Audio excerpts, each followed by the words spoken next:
ஹே, இப்போ நீ எதுக்கு என்னைய வர சொன்னேன்? உன் மூஞ்சிலே முழிக்கக்கூடாது தானே? நான் வந்தது கூட தெரியாமல் நான் பாட்டுக்கு தனியாக இருக்கேன். ஃபோன் பண்ணி நொய்யு நொய்யின்னு வா வாங்குற. நீ ஃபோன் பண்ணாலும் நான் எடுக்காம தான் இருந்தேன். எதுக்கு நொய்யு நொய்யின்னு ஃபோன் பண்ணிக்கிட்டே இருக்க? ரொம்ப அக்கறை இருக்க மாதிரி. நீ தானே என்னை போலீஸில் மாட்டி கொடுத்த. சொந்த தம்பின்னு கூட பார்க்காம உனக்கு உன் வாழ்க்கை முக்கியமா போச்சு. நீ நல்லவங்களாகணும், அதுக்காக என்னை மாட்டி விட்டியல்ல. இப்ப என்ன அக்கறையா தம்பியை பார்க்கணும்னு கூப்பிட்டுருக்க? அப்படி என்ன பாசம் பொத்துக்கிட்டு வந்துருச்சு? என்னைய உள்ள போட்டியே, ஒரு நாளாச்சும் வந்து பார்த்துருப்பியா தம்பி பாவம்னு? இல்லை இல்லை, இப்போ மட்டும் எதுக்கு ஃபோன் பண்ணி கூப்பிட்ட? நான் வெளியில வந்தது யாராச்சும் உங்ககிட்ட சொல்லியிருப்பாங்க. உனக்கு இப்போ ஏதாச்சும் காரியம் ஆகணும். நான் கேள்விப்பட்டேன், சுரேஷ் உன்னைய வேணும்னு சொல்லிட்டானமே, அதனால தானே என்னை கூப்பிட்ட. இல்லை சந்தோஷ், ஏதோ அக்கா தெரியாமல் பண்ணிட்டேன்டா. எனக்கு நல்ல வாழ்க்கை கிடைக்க போகுதுன்னு அப்படின்னு தாண்டா பண்ணேன். நானும் திருந்தி வாழலாம் தாண்டா பார்த்தேன். எங்கடா இவங்க திருந்தவே விட மாட்டேங்கிறாங்க. நீ ஃபஸ்ட்டு பேசாத என்கிட்டலாம், சரியா? போலீஸ்லேயே மாட்டி விட்டுட்டு இப்போ நல்ல மாதிரி என்கிட்டே வந்து பேசுறியாக்கும். உனக்கு காரியம் ஆகணும்னா ஒரு மாதிரி பேசுவேன், இல்லைன்னா வேற மாதிரி பேசுவேன். இப்போ எதுக்கு கூப்பிட்ட அதை முதல்ல சொல்லு. அதுவும் அவன்லாம் ஒரு ஆளுன்னு அவனுக்காக தம்பியை மாட்டி விடுற பத்தியா? நீ எப்படிப்பட்ட ஆளாக இருப்ப? அதெல்லாம் ஒரு மூஞ்சி. அவனை போய் லவ் பண்ணிக்கிட்டு அவனை கல்யாணம் பண்ணிக்கிறவனு நீ எப்படிக்கா அப்படி மாறின? அந்த கார்த்தி பின்னாடி சுத்தினா ஓகே, அவங்கிட்ட காசு இருக்கு, நல்லா அழகாவும் இருக்கேன். இப்போ சுரேஷ்னு ஒருத்தனை கல்யாணம் பண்ணிக்க போறோம்னு என்னெல்லாம் வேணான்னு சொன்னியே, அவங்கிட்ட என்ன இருக்கு? அழகும் இல்லை, காசும் இல்லை. டேய், அழகு வேணா இல்லைன்னு சொல்கிறா. அவங்கிட்ட காசு பணம் நிறையாவே இருக்குடா. யார் வந்து கேட்டாலும் வட்டி கூட இல்லாமல் திருப்பி தரலனாலும் பரவாயில்லன்னு சொல்லி கொடுக்குறேன்டா. அதை வச்சு தான்டா சரி அவனையாச்சும் கல்யாணம் பண்ணி செட்டில் ஆகிடலாம். எங்கே நீ இப்படி பண்ணியன்னா அதுக்கு ஏதாச்சும் இடைஞ்சலாக இருக்கும். அப்படி தாண்டா கொஞ்சம் திருந்துற மாதிரி பண்ணேன். பார்த்தா அவன் என்னை வேணான்னு சொல்லிட்டு போயிட்டேன், ஏமாத்திட்டு. அவங்க ஃப்ரெண்டை ஏமாத்திட்டானா, அதனால அவன் என்னை வேணான்னு சொல்லிட்டு போயிட்டேன். எல்லாரும் எனக்கு துரோகம் தானே நினைக்கிறாங்க. அவங்களாம் நல்லா இருக்காங்க, நான் பாரு எப்படி அழுதுகிட்டு இருக்கேன்னு. இந்த அக்காவுக்கு உன்னை விட்ட யாரடா இருக்கா? கஷ்டமும் நஷ்டமும் உன்கிட்ட தானே சொல்லுவேன். உன்னை உள்ளே பிடிச்சி கொடுத்துட்டு நான் எவ்வளோ கஷ்டப்பட்டோம்னு எனக்கு தான்டா தெரியும். நீ வெளியில் வந்ததுன்னு தெரிஞ்சோன்னே எவ்வளோ சந்தோஷப்பட்டேன்னு தெரியுமா? உன்னை பார்க்கலான்னு தானே வர சொன்னேன். சரி சரி, நீலி கண்ணீர் வெடிக்காத. இப்போ எதுக்கு வர சொன்னேன் அதை சொல்லு முதல்ல. இல்லைடா, நான் மட்டும் அழுதுகிட்டு இருக்கேன். ஆனால் அந்த கார்த்தி சாதனா 2 பேரும் சந்தோஷமா இருக்காங்க. அந்த சதீஷ் நான் வேணான்னு சொன்னேன், அவனும் பூஜாவும் சந்தோஷமா இருக்காங்க. இந்த சுரேஷ் என்னை வேணான்னு சொல்லிட்டு ஈஸியாக அவன் மாட்டுக்கு ஊருக்கு போய் சந்தோஷமா இருக்கேன். ஆனால் இவங்க 3 பேருக்கு மத்தியில் மாட்டிக்கிட்டு நான் தாண்டா இப்போ அழுதுகிட்டு இருக்கேன். அக்கா வாழ்க்கையை பார்த்தியாடா எப்படி ஆயிடுச்சுன்னு. அவங்கள ஏதாச்சும் ஒன்று பண்ணணும்டா, என்னால் முடியலடா. அதே கார்த்தி ஏதாச்சும் பண்ணி 2 பேரையும் பிரித்து விட்டுலான்னு போனால் அங்கே ஒரு கிளவி இருந்துக்கிட்டு என் உசுரை எடுக்குதுடா. அக்காவை எம்புட்டு வேலை வாங்கினாங்க தெரியுமா? இன்னும் 2 நாள் இருந்தேன் என் உசுரையே எடுத்திருப்பாங்க. அதான் சொல்லாமல் கொள்ளாமல் ஓடியாந்துட்டேன். சரி, நீ முதல்ல அழுகிறத நிப்பாட்டு. அதே நான் இருக்கேன்ல, நீனே என்னை வேணான்னு சொல்லி போலீஸ்லாம் பிடிச்சி கொடுப்பேன். ஆனால் நான் அப்படி இல்லை, எனக்கு என் அக்கா முக்கியம். எனக்கு தெரியும்டா, என் தம்பி எனக்காக ஏதாச்சும் ஹெல்ப் பண்ணுவேன்னு. நல்ல வேலை நீயும் இப்போ பார்த்து வெளியில் வந்துட்டியா. எனக்கு அது ரொம்ப நல்ல வசதியாக போச்சுடா. எங்கே என்கிட்ட பேச மாட்டியோ, எனக்கு எதுவும் ஹெல்ப் பண்ண மாட்டியோன்னு நினச்சேன்டா. கூட பிறந்துட்டியே, என்ன பண்ணுறது, ஹெல்ப் பண்ணுறேன். என்ன அந்த ஸ்வேதாவை நேரம் நான் கல்யாணம் பண்ணியிருந்தா கொஞ்சம் சந்தோஷமாக இருந்திருப்பேன், உனக்கு என்னென்னமோ செஞ்சுருப்பேன். ஆனால் அதை நீயே தடுத்து நிறுத்திட்டில்ல, அதே எனக்கு மனசுக்குள்ளேயே இன்னும் இருக்குது. இல்லை தம்பி, அக்கா அப்போதைக்கு ஏதோ எனக்கு எதுவும் செய்வினை வச்சுட்டாங்களா என்னன்னு தெரியலடா. உனக்கு போய் அப்படி பண்ணிட்டேனடா. அதோடய அந்த ஸ்வேதாலாம் உனக்கு வேணாடா. அவள் சரியான அடங்காப்படாரி. அவளை கல்யாணம் பண்ணின்னு வச்சுக்கவே நீ வாழ்க்கை முழுக்க ஐயோ எதுக்குடா கல்யாணம் பண்ணோம் அப்படி தான்டா இருக்கணும். சரி சரி, விடு விடு, முடிஞ்சதை பற்றி பேச வேணாம். கார்த்தி அவன் எங்கே போகிறேன் என்ன வேண்டான்னு முதல்ல அவனை ஃபாலோ பண்ணு. இப்போதைக்கு அந்த சாதனா வேலைக்கெல்லாம் போகல இல்லை, அவன் மட்டும்தானே போகிறேன். அவனை ஃபாலோ பண்ணு. நான் உனக்கு ஒரு ஐடியா சொல்கிறேன். அவங்கள பிரித்து விடுறது என்ன பெரிய மேட்ரா? 2 பேருக்குள்ள ஏதாச்சும் சின்னதாக சந்தேகம் வந்துச்சுன்னா வச்சுக்க, விரிசல் தானாக வந்துடும். சரிடா, நீ என்ன சொல்கிறியோ அதே மாதிரி நான் கேட்குறேன். சரி, அவனை ஃபாலோ பண்ணு. எங்கே போனேன் எங்கே வரேன்னு கரெக்டான டைம் கிடைக்கும்போது நான் சொல்கிறத செய்யி, ஈஸியாக பிரித்து விட்டுறலாம். சரிடா, இதுக்காக நான் அந்த வீட்டில் போய் எவ்வளோ கஷ்டப்பட்டிருக்கேன்னு தெரியுமா? அதுக்காகவே கண்டிப்பாக பிரிக்கணும்டா. அப்புறம் இந்த பூஜா இருக்காள், என்னைய அடிச்சிட்டாடா. அவளையும் ஏதாச்சும் பண்ணணும்டா. பண்ணலாம், ஆளை மட்டும் காமி, என்ன பண்ணணுமோ பண்ணலாம். ரொம்ப தேங்க்ஸ்டா. நல்ல வேலை, நல்ல சமயம் பார்த்து நீ வெளியில் வந்துட்ட. அப்பாடா, என்னமோ கூண்டுக்குள்ளேருந்து வெளியில் வந்த மாதிரி இருக்குது. காலேஜுக்கு வந்தோன்னதாப்பா நிம்மதியாக இருக்குது. இத்தனை நாள் வீட்டில் இருந்துட்டு அப்பப்பப்பா தலையில் கட்டு பிரித்தோன்னே காலேஜுக்கு வந்துட்டோம். நல்ல வேலை. நல்ல வேளை ஒரு மாதம் கழிச்சு போகிறேன்னு சொன்னனால தான் அட்மிஷன் போட்டு ஒத்துக்கிட்டாங்க. உடனே போகிறோம்னு அப்போவே சொல்லியிருந்தோம், அவ்வளோதான் வேணான்னு குதிச்சிருப்பாங்க. இப்போ அட்மிஷன் போட்டனால ஒரு வாரத்தில் வந்தாச்சு. இல்லைன்னா அம்மா அட்மிஷன்லாம் போட வேணாம்னு சொல்லி அப்போவே தடுத்திருப்பாங்க. காலேஜ் புது காலேஜ், ஏதாச்சும் புது ஃப்ரெண்டு கிடச்சா நல்லாயிருக்கும். சிங்கிளாகவே இவ்வளோ பெரிய காலேஜில் கிளாஸ்க்குலாம் உட்கார முடியாது, போர் அடிக்கும். ஏதாச்சும் நம்ம கம்பெனிக்கு ஏற்ற மாதிரி ஃப்ரெண்டு கிடச்சா நல்லா சுற்றலாம். நமக்கு ஏற்ற ஃப்ரெண்டு இந்த காலேஜில் நம்ம எப்போ கண்டுபிடிச்சி எப்போ சுற்றுறதுன்னு தெரியலையே. சரி பார்க்கலாம், இன்றைக்கி தானே ஃபஸ்ட் டைம் வந்திருக்கோம், காலேஜை சிங்கிளாகவே சுற்றி பார்ப்போம். நமக்குன்னு ஒரு ஃப்ரெண்டு இழிச்ச வச்சு மட்டாமல் போயிடுவாளா? ஏய் மீரா தானே நீ? ஆமாம். நீங்கள் என்னோடய பேர் எப்படி உங்களுக்கு கரெக்டாக தெரியும்? நானே இந்த காலேஜுக்கு இன்றைக்கி தான் ஜாயின் பண்ணியிருக்கேன். எப்படி என்னோடய பேரை கரெக்டாக சொல்கிறீங்க? ஏ மீரா, என்னை உனக்கு ஞாபகம் இல்லையா? மறந்துட்டியா? நான் பாரு உன்னை எப்படி ஞாபகம் வச்சுருக்கேன். சின்ன வயசில் எப்படி இருந்தியோ அப்படியே இருக்கு உன்னோட முகச்சாடை. ஆனால் நீ பாரு என்னை மறந்துட்ட. அந்த அளவுக்கு நான் மாறி போயிருக்கேன். இல்லையே, எனக்கு ஞாபகம் இல்லையே. என்னை எப்படி உங்களுக்கு தெரியும்? நம்ம ஃப்ரெண்ட்ஸா? இல்லையே, என்னோடய ஃப்ரெண்ட்ஸ் எல்லாரும் எனக்கு ஞாபகம் இருக்கே. ஹே, என்னை மறந்துட்டியா நீ? சிவா பேர் சொன்னோனையாச்சும் ஞாபகம் வருதா? சிவா? ஹே சிவா, நீயா? எப்படி நீ கண்டுபிடிச்ச? எப்போ பார்த்தது பவுனியே? எத்தனை வருஷம் ஆச்சு?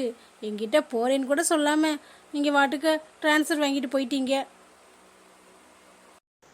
ஆமாம் மீரா, இப்போ வச்சு என்னை ஞாபகம் வந்துச்சா? நான் என்ன ட்ரான்ஸ்ஃபர் வாங்கிட்டு போனேன். அப்பா தான் ட்ரான்ஸ்ஃபர் கிடச்சிருச்சு, உடனே கிளம்புங்கன்னு கிளப்பிட்டாரு. உங்ககிட்ட சொல்லலான்னு பார்த்தா நீ அப்போதைக்குன்னு பைத்தா எங்கேயோ போயிட்டியான். அப்புறம் வந்து யார்கிட்ட சொல்கிறது? அதோட நான் வாட்டுக்கே கிளம்பி வந்துட்டேன். இப்போ வச்சு என்னை ஞாபகம் வச்சிருக்கி. நீ அப்போ பார்த்த மாதிரியே இப்போவும் இருக்க. உன்னையும் நான் இங்கே பார்ப்போம்னு எதிர்பார்க்கவே இல்லை. இந்த காலேஜில் சேர்ந்துட்டியா? எவ்வளோ கஷ்டமாக இருந்துச்சுன்னு தெரியுமா? என் கூடயே டியூஷனுக்கெலாம் வருவேன், எங்கே போனாலும் ஸ்கூலுக்கும் ஒன்றா போவோம். ஒரே ஸ்கூலில் படிச்சுட்டு ஒன்றா டியூஷன்லாம் போயிட்டு என்கிட்ட சொல்லாமல் கொள்ளாமல் நீ பாட்டுக்கு போயிட்டியா? அப்புறம் கஷ்டமாக இருந்துச்சு. ஆனால் இப்போ பாருவேன், மறுபடியும் ஒரே காலேஜில் வந்து ஜாயின் பண்ணியிருக்கோம். எவ்வளோ சந்தோஷமாக இருக்குது தெரியுமா? ஆமாம் மீரா, நானும் உன்னை பார்ப்போம்னு நினச்சி கூட பார்க்கல. காலேஜ் போர் அடிக்குமே அப்படின்னு நினச்சிக்கிட்டு இருந்தேன். பார்த்தா கடைசியில் உன்னையவே பார்த்துட்டேன். உன்னையெல்லாம் எவ்வளோ மிஸ் பண்ணியிருக்கேன் தெரியுமா? அப்பப்போ நினச்சி பார்ப்பேன். மீராலாம் நேரம் கல்யாணம் பண்ணி குழந்தை குட்டின்னு பெற்றுருப்பா, அவளையெல்லாம் இனிமேல் எங்கே பார்க்க போகிறோம் அப்படின்னு நினச்சா இப்படி கண்ணு முன்னாடி வந்து நிற்கிறேன் மீரா. அதே சிவா, நம்ம தலையில் என்ன எழுதியிருக்கோ அதானே நடக்கும். மறுபடியும் உன்னைய பார்க்கணுன்னு எழுதியிருக்க போல, அதனால தான் பார்த்துட்டேன். கல்யாணம்லாம் பண்ணிக்கலாம். நமக்கு பிடிச்ச பையனாக கிடைக்கணும்ல, பார்ப்போம். நமக்கு பிடிச்ச பையனாக இருந்தால் நாளைக்கே கூட கல்யாணம் பண்ணிக்க வேண்டியதான். சரி சிவா, அப்புறமா பார்க்கலாம். நீ என்னோட நம்பர் வச்சிருப்பில்ல, இருக்கா இல்லையா? இல்லை மீரா, நம்பர் இருந்தால் நான் கால் பண்ணியிருக்க மாட்டேனா? நம்பர் மட்டும் எனக்கு சொல்லிட்டு போயிடு. சரி, அதெல்லாம் சொல்கிறேன். இப்போ போய் நான் கிளாஸை போய் தேடி கண்டுபிடிக்கிறேன். நம்ம அப்புறமா பார்க்கலாம். பாய். சரி மீரா, இனி ஒரே காலேஜ் தானே, அடிக்கடி நிறைய சந்திக்கலாம், நிறைய பேசலாம். ஒன்றும் அவசரம் இல்லை, நீ போ, நானும் போகிறேன். இன்னைக்கு நான் ரொம்ப சந்தோஷமா இருக்கேன். மீராவை மறுபடியும் பார்ப்போமா, மறுபடியும் பேசுவோமா, அவகிட்டலாம் பேசி எத்தனை நாள் ஆச்சு அப்படின்னு எத்தனை நாளாக நினச்சிருக்கேன். அவளுக்கு ஒரு வேளை கல்யாணம் ஆயிருக்குமோ, என்னையெல்லாம் மறந்துருப்பாளோ அப்படின்னு நினச்சேன். பார்த்தா மீராவே கண்ணு முன்னாடி வந்து நிற்கிறா. அதுவும் அவளுக்கு கல்யாணம் ஆகலை, அவளுக்கு ஆளும் இல்லை. எவ்வளோ சந்தோஷமா இருக்கு. சின்ன வயசுலேருந்து ஒன்றா பழகிருக்கோம். அப்பையிலேருந்தே மீரானா எனக்கு ரொம்ப பிடிக்கும். இப்போவும் அவளை பிடிக்கும் தான், ஆனால் அவளுக்கு என்னை பிடிக்குமான்னு தெரியலையே. கண்டிப்பாக பிடிக்கும், பிடிக்காமலாம் இருக்காது. அப்போ உள்ள வயசுக்கு காதல்லாம் என்னன்னு தெரியாது, அதனால ஒன்றும் தெரியல. ஆனால் இப்போ உள்ள வயசுக்கு தெரியல. அவ்வளோ நல்ல பையனாக இருந்தால் நாளைக்கு கல்யாணம் பண்ணிக்க தரேன்னு சொன்னால் நம்ம ஏன் அந்த நல்ல பையனாக இருக்கக்கூடாது? நம்ம மனசில் உள்ளதை சொல்ல வேணாம், சொல்லாமலே அவளுக்கு புரியணும். அவள் கூட நெருக்கமாக பழகி அவளுக்கு பிடிச்ச மாதிரி இருந்தால் கல்யாணம் பண்ணிப்பாள்ல. அவளை கல்யாணம் பண்ணிக்கிட்டா எல்லாம் சந்தோஷமாக இருக்கலாம். அவளை பார்க்கவே மாட்டேன்னு நினச்சேன், ஆனால் அவளை பார்த்துட்டேன். கடவுள் அவளை பார்க்க வச்சுட்டாரு. அப்போ விதி எங்கள் 2 பேரும் சேர்த்து வைக்க தானே மறுபடியும் சந்திக்க வச்சிருக்கு. அப்போ மீராக்கு கண்டிப்பாக என்னைய பிடிக்கும். இங்கே தானே படிக்க போகிறா, பார்த்துக்கலாம் பிடிக்காம எப்படி போகுதுன்னு. கடவுள் எங்களை சேர்த்து வைக்க தான் மறுபடியும் சந்திக்க வச்சுருக்காரு. எவ்வளோ நாள் நினச்சி பார்த்துருக்கேன் மீராவை பற்றி, ஆனால் இன்னைக்கு அவளை நேர்லேயே பார்த்துட்டேன். அவ்வளோ சந்தோஷமாக இருக்குது. வீட்டில் போய் அம்மா கிட்ட சொல்லணும். இவளுக்காக தான் கல்யாணத்தை தள்ளி போட்டே வச்சுக்கிட்டு இருந்தேன். இல்லைன்னா வீட்டில் கல்யாணம் பண்ணிக்கன்னு சொன்னனால தான் படிக்க வந்தேன். படிக்க வந்த இடத்துல மீராவே பார்த்துட்டேன். இனி வீட்டில் சொல்ல வேண்டியதான். கொஞ்ச நாள் ஆகட்டும். மீரா மனசில் நான் வந்ததுக்கப்புறம் வீட்டில் சொல்லி ஜாம் ஜாம் கல்யாணம் பண்ணிக்கலாம். கண்டிப்பாக மீரா மனசில் நான் இருப்பேன். அது கொஞ்சம் நல்லா தெரிஞ்சிடும். மருமகளே மருமகளே, ஒரு செவக்கி கூப்பிட்டா என்னங்கத்த அப்படின்னு வந்து நிற்க மாட்டா. நம்மளாம் நம்ம மாமியார்ட்ட இப்படி பண்ணியிருந்தோம், அவ்வளோதான். ஒரு நாள் கூட வீட்டில் இருந்திருக்க முடியாது. இவளுக்கு எவ்வளோ அசால்ட்டுன்னு பாரு. சொல்லுங்கத்த, கூப்பிட்டீங்களா? ஏண்டி கூப்பிட்டு 1/2 மணி நேரம் ஆச்சு. 1/2 மணி நேரம் கழிச்சு வந்து கூப்பிட்டீங்களான்னு கேட்குறேன். என்னங்கத்த, இப்போதான் கூப்பிட்டீங்க, அதுவும் 2 தடவை தான் கூப்பிட்டீங்க. அதோட 1/2 மணி நேரமாக கூப்பிட்டுக்கிட்டு இருக்கோம்னு சொல்கிறீங்க. ஏங்கத்த இப்படி போய் சொல்கிறீங்க? அப்போ உனக்கு காது நல்லா தானே கேட்குது. முதல் தடவை கூப்பிடும் போது உனக்கு காது கேட்டிருக்கு, என்னன்னு கேட்கல. மறுபடியும் கூப்பிட்ட உடனே வரேன். இல்லைங்கத்த, நீங்கள் கூப்பிட்ட மாதிரி இருந்துச்சு. ஒருவேளை என்னை கூப்பிடலை போல் மனப்பிராந்தின்னு நினச்சிட்டேன். அப்புறம் மறுபடியும் கூப்பிட்டீங்களா, அதான் என்னைய தான் கூப்பிட்டீங்கன்னு வந்தேன். என்னங்கத்த, எதுவும் வேணுமா? அதெல்லாம் ஒண்ணு வேணாண்டி. ஸ்வேதா எங்க? எங்கத்த, காலேஜ் போயிருப்பா. எதுக்கு அவளை கேட்குறீங்க? இல்லடி, அவளுக்கு காலகாலத்துல கல்யாணம் பண்றங்கிற ஐடியா இருக்கா இல்லையா? நம்ம ஊர்ல கூட ஒரு பையன் இருக்காண்டி, நல்லா படிச்சுட்டு வேலை பார்க்குறேன் வெளிநாட்டில். நல்ல பையன், நல்ல கை நிறைய சம்பாதிக்கிறேன். என்கிட்ட கேட்டாங்க ஸ்வேதாவை. நான் வந்தோடனே உங்ககிட்ட கேட்கணும்னு நினச்சேன். சரி கொஞ்ச நாள் போட்டு அப்புறம் கேட்டுக்கலான்னு விட்டுட்டேன். என்னடி பேசி முடிச்சிருவோமா? இதுதான் சாக்கு. எப்போவே இந்த சாதனாவை மாட்டி விட்டுற வேண்டியதான். இந்த விஷயத்தில் அத்தைக்கு லவ் பண்ணுறதுலாம் பிடிக்காது. சாதனாவை கொடுத்து விட்டா நல்லா திட்டிட்டு கோச்சிட்டு போயிடுவாங்க. என்னடி கேட்டுக்கிட்டே இருக்கேன், நீ என்ன யோசிச்சுட்டே இருக்க? வேணாம்மா, வேற இடத்துல பார்க்கலாமா? அப்போ என்கிட்ட எதுக்குத்த கேட்குறீங்க? இந்த வீட்டில் என்கிட்ட கேட்டால் எல்லாம் நடக்குது. என்கிட்ட எதுவுமே சொல்ல மாட்டாங்க. அவங்களா முடிவு பண்ணிட்டு வந்து இதுதான் அப்படின்னு சொல்லுவாங்க. அதை நான் ஏற்றுக்கணும். என்னடி சொல்ற? உன் புள்ள தானே, உன் பிள்ளைக்கு கல்யாணம் பண்ணி வைக்க உன்கிட்ட தானே கேட்கணும். அப்புறம் ஊர்ல உள்ளவங்கள்ட்ட போய் கேட்பாங்க. என்ன பேச்சு பேசுற நீ? கொஞ்சமாச்சும் பொறுப்பா பேசு. இல்லைங்கத்த, இந்த சாதனா உங்கள் பேத்தி, அவளை ஏதாச்சும் சொன்னால் உங்களுக்கு கோபம் வேற வருமே. சொல்லுடி, என்ன பண்ணா? யார் தப்பு பண்ணாலும் நான் ஒரே மாதிரி தான் பார்ப்பேன். அதுக்காக என் பேத்திங்கிறதுக்காக எல்லாத்துக்கும் நான் தலையில தூக்கி வச்சு ஆட மாட்டேன். இதுதானே எனக்கு வேணும்.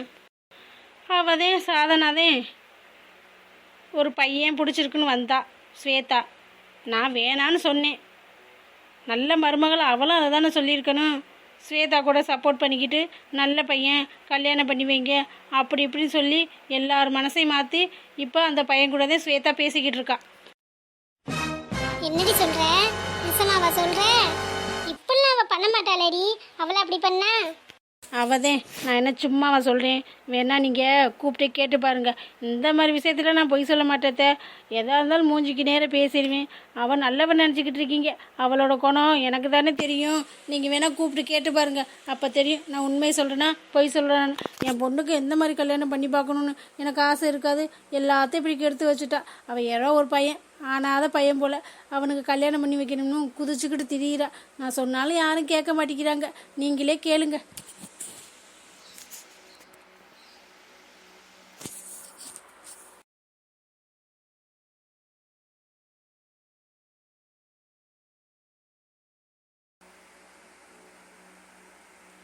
கேட்குறேன்டி, நான் கேட்குறேன். அவள் எங்கே வரட்டும், இன்னைக்கு அவளுக்கு இருக்கு. இந்த மாதிரி விஷயத்தெல்லாம் அவள் பெரியவங்கள்ட்ட கேட்டு தானே முடிவு பண்ணணும். அவளாம் என்ன முடிவு பண்ணுறது? எல்லா விஷயமும் என் பிள்ளை பண்ணால் எனக்கெல்லாம் பிடிக்காது. யாராக இருந்தாலும் சரி, அவள் வரட்டும், இன்னைக்கு அவளுக்கு இருக்கு. சப்பாடா, இப்போ தான் எனக்கு கொஞ்சம் நிம்மதியாக இருக்குது. இவளை எப்படா திட்ட முடியலையே இந்த கிளவி இருக்கவும் அப்படின்னு நினச்சேன். பார்த்தா அந்த கிளவியே திட்டுற மாதிரி வாய்ப்பாயிடுச்சு. இதை நம்ம முன்னாடியே சொல்லியிருக்கலாமே. இது ஏன் நமக்கு தோணவே இல்லை? சரி சரி, அதே மாமியா கிளவியே அதுவா வாலண்டியராக வந்து பேத்தியை திட்ட போகுது. நமக்கு சந்தோஷம் தானே. எப்படியும் இந்த விஷயத்தில் சாதனாவும் ஏதாச்சும் சொல்லுவா. அதோட கோச்சிக்கிட்டு இது வாட்டுக்கு ஊருக்கு போயிடும். அதுக்கப்புறம் நம்ம ராஜ்யம்தான். சரி மருமகளே, அவள் வரட்டும், நான் கேட்குறேன். நீ எதுவும் காமிச்சிக்காத, சரியா? அதெல்லாம் நான் இந்த மாதிரிலாம் விட மாட்டேன். எதுவாக இருந்தாலும் தப்புனா தப்புதான் நமக்கு. அப்போ அந்த பையனே பேசி முடிச்சிருவோமா? நல்ல பையன்தான். உனக்கு ஓகே தானே?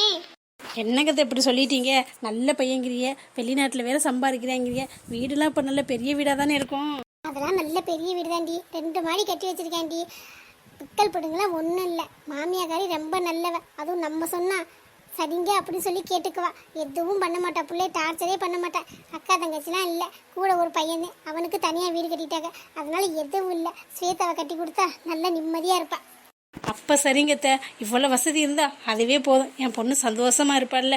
யாரும் பேர் தெரியாத பையனுக்கு கல்யாணம் பண்ணி கொடுத்துட்டு என் பொண்ணு கஷ்டப்படுறத நான் பார்க்க முடியுமா சொல்லுங்கள்? அதுவும் சொந்த பத்தம்னு ஒன்றும் இல்லையா, ஆனால் அதை பையன் அவளை கல்யாணம் பண்ணி என்ன பண்ணுறது? கூடவே இந்த சாதனை எடுத்து சொல்லாமல் அவளும் சேர்ந்துக்கிட்டு குடும்பத்தில் எல்லாரையும் மாற்றி வச்சுட்டா. எல்லாரும் உங்கள் மையம் முதற்கொண்டு அவளுக்கு தான் சப்போர்ட். நீங்கள் வந்தோன்னே என்ன ஏதுன்னு கேளுங்க. சரி சரி, நான் கேட்குறேன். அவளுக்கு வரட்டும். அவளுக்கு இருக்க கட்சி இது. எல்லாரும் சேர்ந்து சப்போர்ட் பண்ணுறாங்களா? சரிங்க அத்தை, இருங்க, உங்களுக்கு சூடாக டீ போட்டு எடுத்துகிட்டு வரேன். ம் சரி மருமகளே, போய் போட்டு எடுத்துட்டு வா. அப்பாடா, இப்போ தான் எனக்கு நிம்மதியாக இருக்குது. இன்னைக்கு அவளுக்கு இருக்கு கச்சேரி. என்னை என்ன வேலை பண்ணி சாகடிச்சிங்க. இந்த கிளவி வந்ததுலேருந்து என்னை என்ன டார்ச்சர் பண்ணீங்க. இன்னைக்கு 2 பேரும் சண்டை போட்டுக்கிட்டு யாராச்சும் வீட்டை விட்டு போனால் எனக்கு சந்தோஷம்தான். யார் போனாலும் சந்தோஷம்தான்.